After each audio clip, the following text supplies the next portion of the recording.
2 ans que les enquêteurs cherchent à percer son mystère. Qui se cache derrière ce visage? Un mari effondré ou un coupable? Les psychologues qui ont interrogé Cédric Jubilard parlent d'un homme arrogant, impulsif, séducteur, marqué par des abandons et des rejets successifs.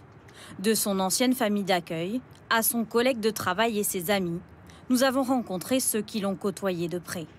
Cette jeune femme a grandi dans le même village que Cédric Jubilard. Il a alors 30 ans, elle 15 ans à peine. Elle va passer de longues nuits de fête chez le couple. Toutes ces soirées, organisées dans le dos de Delphine, à l'époque infirmière de nuit. Il avait complètement une double vie. Sa femme ne nous connaissait pas, ne savait pas qui nous fréquentait. Donc on pouvait faire des soirées chez lui jusqu'à 6 h du matin. Et elle, en étant de nuit, elle rentrait à 6 h 30. Donc il fallait vite qu'on parte à 6 h du matin.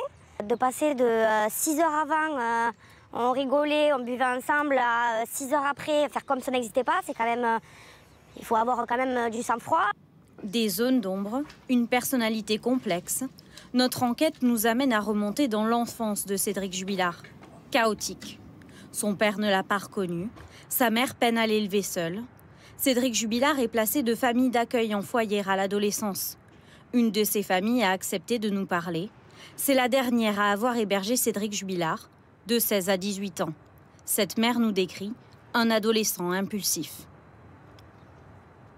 C'est pas un personnage comme tout le monde, quoi.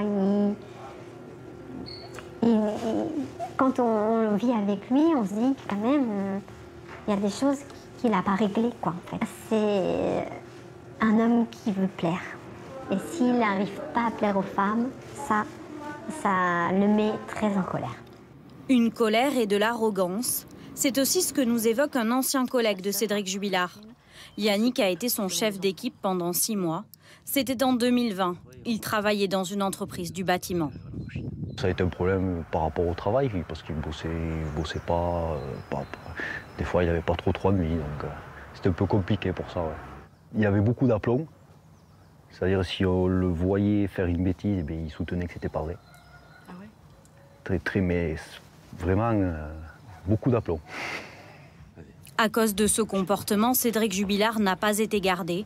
Une grande déception pour Delphine à l'époque. Un manque de stabilité professionnelle et un divorce en perspective. Aurait-il pu fragiliser cet homme? Pour son avocate, ses traits de personnalité n'en font pas un meurtrier.